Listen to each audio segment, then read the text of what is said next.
And thanks for joining us here on Dollars and Cents. I'm Heather Sullivan, and this is the place to learn some new ways to save money, cut your costs, and avoid scams, especially while you're doing your holiday shopping. It is easy, to send money to the wrong address on some payment apps. We know you can lose money, but what can happen if you receive it? Our investigation reveals users can be left with little recourse and a whole lot of drama. We're going to show you a little known secret that could help you save money when you're shopping online. Before you buy a gift card this holiday season, police across the country are warning about a new twist in gift card scams. And are you tapped out on tipping? A lot of people are, but we've got an etiquette expert who's going to share tips on proper holiday tips without draining your bank account. We're going to begin with this. Consumer Reports says 12% of people who use payment apps like Zelle, Cash App, and PayPal have sent money to the wrong person. It can happen easily if the sender has just one letter or number wrong in the address. But what do you do if you receive that accidental payment? That question led to a very public stalemate between two Zelle users. I was so broken. I was so hurt. Monica Cantu says she received 3 Zelle payments in her bank account, $45, $190, then $1,200 from a name she didn't know. So she says she called her bank, Chase. They explained to me to not send any funds back if someone were to call me, that it could be a scam. That scam, says the Better Business Bureau, is known as the accidental payment scam, and it's been ripping off victims for years. What they're using, though, is a stolen credit card in order to make those payments. And then oftentimes that person will notify them saying that I accidentally sent you this payment. Could you send the money back to me? And if they're unsuspecting, they just go ahead and do that. And then they are out their money. Cantu says the sender called her, so she said she told him to resolve it with his bank.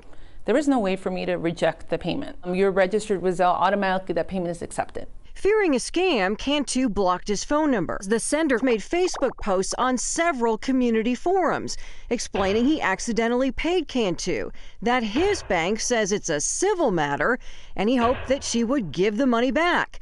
But the posts included Cantu's Facebook page, her work email, and phone number. And Cantu says she began receiving backlash from the public.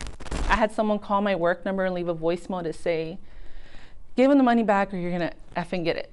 And I had other, messages. This is, I'm calling about the money. I had posts calling me a thief, a rat, a liar.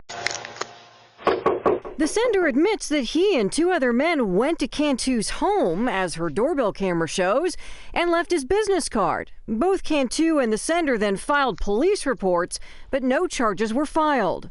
Then Cantu says she called her local bank branch, and this time she tells me I can contact the claims department and I can actually ask them to reverse these transactions. I wasn't even told that the first time. If I would have been told that, I would have jumped on that immediately. The sender removed the Facebook posts and Cantu had Chase reverse the payments. Both Chase and Zelle sent a statement saying that information on their websites encourage customers who suspect fraud to contact customer service. But here's the problem. Zelle users that we talk to say they have no idea what they're supposed to do. Most say they would send the money back. But banks tell you don't send the money back because that payment is coming out of your money, not the sender's. And if the sender's payment doesn't clear, you just got scammed. Consumer education is important. Yes, banks need to do more, but it's not enough. I think the system itself should be made safer. Cantu says she just wants customers to be able to block or reverse accidental Zelle payments themselves. It broke me, but I told myself I am standing my ground. They're not going to bully me to do the wrong thing. We are not naming the sender because no charges were filed. He has apologized to Cantu and declined to be interviewed. We asked other payment apps how they handle accidental payments. PayPal and Venmo say they encourage users to block the sender and contact customer service. But Cash App says that it actually gives users the option to tap the word refund and to block senders. Now, here are steps you can take to protect yourself. If you don't regularly use a payment app, disable it so you cannot receive accidental payments. If you do get one, ask your bank or payment app to reverse it. Don't send money back yourself. If you send money to the wrong address, contact your bank right away. It's also a great idea to send $1 first, just to make sure that it goes to the right account. And we've got a big consumer alert for you. Apple's new feature for iPhone has been raising some eyebrows, and it's even been triggering warnings from law enforcement. The name drop feature lets you share contact information with someone when they put their phone right next to yours. And police were concerned because it's on by default, so parents don't know that their children's phone can share information that may get into the wrong hands. So here's how to opt out. Go to settings, then go to AirDrop and simply turn off the option labeled bringing devices together. Well, as consumers focus on deal hunting amid all this inflation, the holidays can create a lot of stress. We all know that. And researchers from Bread Financial surveyed 2,000 people nationwide. They found 1 in 3 feel pressured to spend more than they would prefer on their partners. Meanwhile, more than half admit to hiding holiday spending from their significant other. And researchers also say that men are more likely to return gifts from their partners. Now you know. And a holiday hack is trending online. If you are doing your shopping online, try adding something to your cart and then just leave it there. If the retailer already has your email, you may get an alert with a discount on that item to encourage you to complete the order. You can also sign up for alerts for price drops from many retailers. The only risk here is leaving it in your cart and it sells out before you buy it, or if you wait too long and it won't ship in time for the holidays. But it's definitely worth giving it a try. And get ready, because stores are shaking things up when it comes to return policies this holiday season. Some stores will charge you return fees, and others are saying, hey, just keep it. Yeah, they really are. About 40% of retailers are charging return fees, according to a new study. That's a 10% jump from last year. University of Houston professor Barbara Lewis explains it's because restocking fees are getting so expensive. They're putting the price of that expense back on the consumer. There's some logic to this. We are, as a consuming population, used to being able to return things. And we know that when retailers can give us a great return experience as a consumer, we're 97% more apt to shop with that retailer again. And on the flip side, a survey by GoTRG, that's a return service firm, shows 59% of retailers are saying, hey, just keep it. Many retailers have adopted technology to root out excess costs, which has led to more keep it policies for specific online purchases. Survey results come as shoppers are expected to return $173 billion worth of holiday gifts and products. That's a lot of wrong colors, wrong sizes, you name it. Well, maybe you want to avoid the whole return game and just plan to buy people gift cards for this holiday season. Well, they may not be the gift that keeps on giving. Law officers across the country are warning you about new twists in gift card scams. Take a look. There is a scratch tab that's at the top of the card that you scratch away that has a code on it. With that code is what gives you access to that money. The Pinole police in California have gone viral, explaining how scammers first steal the gift cards out of stores and then watch this. They heat up these envelopes to where they can open them as carefully as they can, remove the card, and actually cut the top of the card off. So I have my handy scissors here. What they did was they cut off the top that has, remember again, this is the code that gives you access to the money to the person that you give the card to.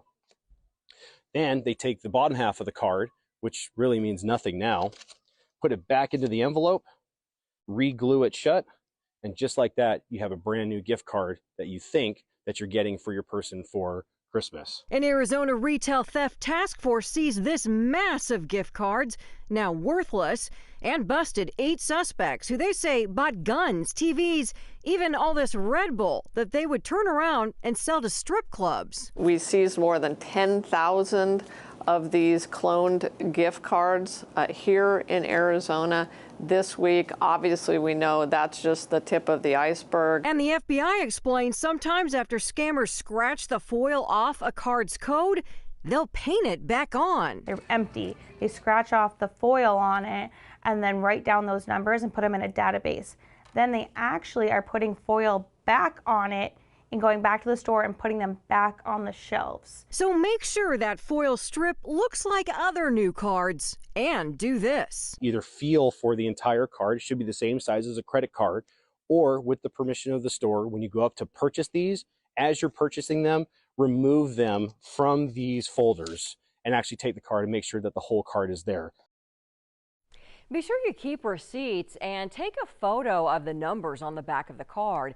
If you do discover that your card has been drained, report it right away to the gift card company. Now, people do often lose their money in these scams, but the company can freeze the card, and if it hasn't been drained yet, you may be able to get your money back. Well, a new survey shows that some Gen Zers are really taking advantage of those self-checkout counters. And we mean taking advantage. LendingTree says 31% of them have walked out without paying for something. They surveyed 2,000 Americans ages 18 to 77. 44% of those who say they stole say they don't even regret it. They say they would continue to do it given the opportunity. 37% say they steal to save money on groceries or healthcare items. The thefts are causing some major retailers to remove their self-checkout registers. Well, firefighters and safety experts are sounding the alarm this holiday season. They are warning about the risk for deadly fires from lithium-ion batteries that are used in many popular holiday gifts. We're talking about e-bikes, electronic toys, cell phones, you name it. A Magnolia family's garage recently went up in flames, and firefighters say the lithium-ion battery in a child's riding toy is the culprit. Watch the e-bike behind the sofa. Oh my God. This is a public service announcement from UL's Fire Safety Research Institute about the risk of fires from lithium-ion batteries in many popular electronics. A thermal runaway is possible in any lithium-ion battery. Toothbrushes, laptops, power tools, electric wheelchairs, power-assisted bikes, all the way up to electric vehicles. UL Solutions says there have been 445 lithium-ion battery fires this year nationwide, 214 injuries, and 38 deaths. They say the toxic smoke cuts a fire's usual 3-minute escape time to less than 1 minute. I heard a loud, like a whoosh, and then a pop. Jennifer Hulon heard a fire starting in her garage. I went and got my daughter out, went and got his daughter out. This is what's left of her garage now. The Montgomery County Fire Marshal's office says it started from a lithium-ion battery in a child's Power Wheels that was hooked up to a charger. Right now, I don't even want to buy anything with batteries, but like I said, I think that the best thing to do is to just know what you're purchasing. Magnolia firefighters say they're seeing more lithium-ion battery fires and urge consumers to choose electronic devices and batteries approved by Underwriters Laboratories or other nationally recognized testing labs. Just because a cable fits doesn't mean it's the appropriate cable to use. Different sizes of cables can produce more heat than others and kind of begin that process of starting a fire. And to follow the manufacturer's recommendations for both batteries and charging. Any battery that's making a clicking noise or a buzzing sound is having a problem. Any battery that's putting off some smoke or an odor is having a problem. So the UL's Fire Safety Research Institute wants you to take charge of battery safety. C, choose certified products. H, handle with care, follow the manufacturer's instructions. A, always stay alert for swelling, punctures, hissing, popping sounds, or excessive heat. R, recycle them properly and get out quickly if there's a fire and educate others about this. Now, you'll find more ways to help keep your family safe. It's all in Sullivan Smart Sense on Fox26Houston.com. Well, Sony is now facing a multi-billion-dollar suit in Europe over its PlayStation Store. The lawsuit, filed by a consumer advocate on behalf of 9 million customers, claims the PlayStation maker charged excessive prices for digital games and added on content. If the court finds in the customer's favor, Sony could be faced to pay out nearly $8 billion. The U.S. Consumer Watchdog is urging parents to be cautious of some smart toys that can spy on children. A new report by the U.S. Public Interest Research Group says smart toys can include microphones, trackers, cameras, and they're raising concerns about hacking. The organization says some toys can even be powered by AI, which can also lead to some gathering and sharing of information about your child. Consumer experts recommend that parents fully understand the features of a toy before buying it to determine whether its technology could perhaps breach a child's privacy or safety. Okay, they're too old for toys, but too young for pretty much everything else. We're talking about tweens, of course. And if you have a tween on your holiday shopping list, you might be at a bit of a loss, but fear not. Fox Consumer reporter Steve Novello has some great gift ideas for you in his holiday gift guide. This is just a few of the selections we have this year for tweens, because what does every tween want? To look better on Instagram. Take a look at this. Put your selfie-loving tween in their best light with the Lumi Duo case. This front and backlit smartphone case is perfect to grab those Insta awesome pics. Going to set you back about $70. Take a look at the Morph board. One board, countless options. It transforms in seconds thanks to its lock and release technology. You can balance, you can bounce, scooter, or skate. Lots of great things for $100. Dare I say you just might learn something when you look inside with the virtual reality, augmented reality t-shirt. You use the app to turn the shirt into a 3D learning experience that lets you explore the circulatory, respiratory, and digestive systems in fully immersive 360-degree videos. Price tag on it is $30. Next up, cozy like a blanket with the fit of your favorite hoodie. This is the Comfy Blanket Sweatshirt. Super soft, will keep them warm and cozy at home or on overnights. Plus, you will love that it won't slip, slide, or drag on the floor.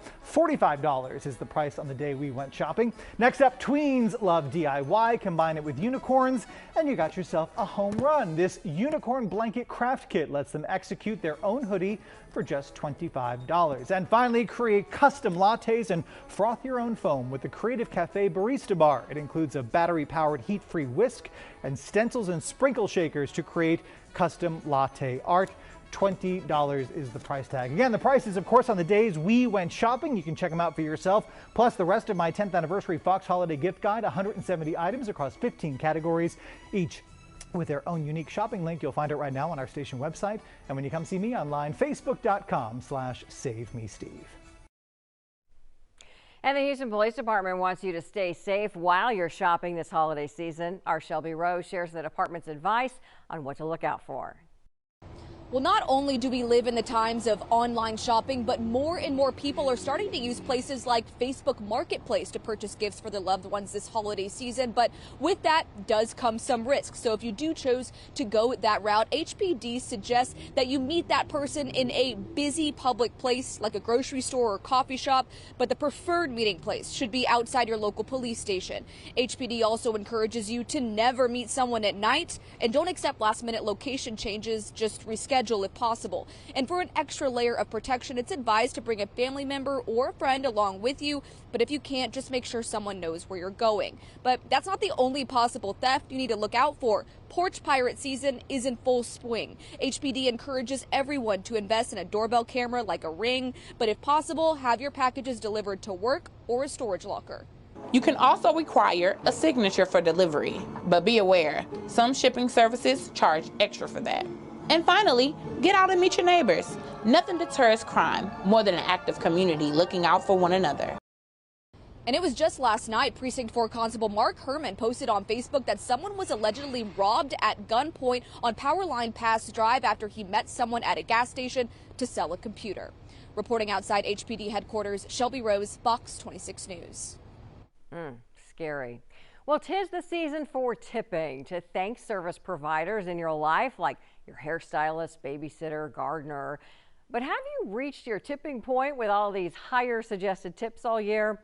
We asked an etiquette expert to tip her hand and show us how much we really should be tipping.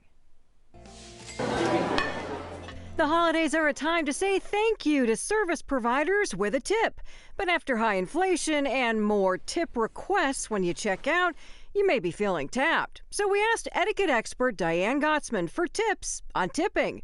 She says set a budget and make a list of who you want to tip. The people that we use throughout the year. So look at your list, make that list, check it twice. How much should you tip? Gottsman says it's customary to give the cost of one service. Let's say for a salon stylist would be the cost of one service, or the babysitter that you use on a regular basis, or a nanny, the cost of one service. That could be a night or that could be a week. Can't afford to tip that much? You can also double your usual tip. When you go in and you generally tip, let's say $20, you can double it to $40. Gottsman says despite those default tip suggestions, as high as 30% on some restaurant registers, you shouldn't feel pressured. It's 15 to 20% is standard, and above 20 is for exceptional service. She says even if you can only afford a small tip, put it in an envelope with a signed note. And always leave someone with a smile and a thank you. That's just common courtesy and holiday cheer. And I put a link to Gottsman's holiday tip guide on Sullivan Smart Sense on fox26houston.com. She does a great job of sort of breaking down all the different things and what is a standard tip. And I like to leave you with something funny, of course. Well, a new survey shows nearly half of Americans would bail on their holiday gatherings to take advantage of a vacation by themselves instead. 77% say by the time the holiday rolls around, they are going to need a vacation. And about a third say their idea of a vacation is not traveling with their family. I know how that can be. And here's something I do not recommend, but it might give you a laugh. This woman discovered a clever way to avoid the checked baggage fee. Look closely. She stuffed a backpack down her leggings and tied a denim jacket around her waist, creating the illusion that she had a Brazilian butt lift. And then she posted this on TikTok, and of course, it has gone viral. All right, that's our show. Thanks so much for joining us. You'll find more ways to save every day on Sullivan Smart Sense on fox26houston.com. Keep sending me your questions and notes. I love seeing them on Instagram, Facebook, and Twitter, and TikTok. It's all Heather Sullivan, Fox 26. And we'll see you next time on Dollars and Cents.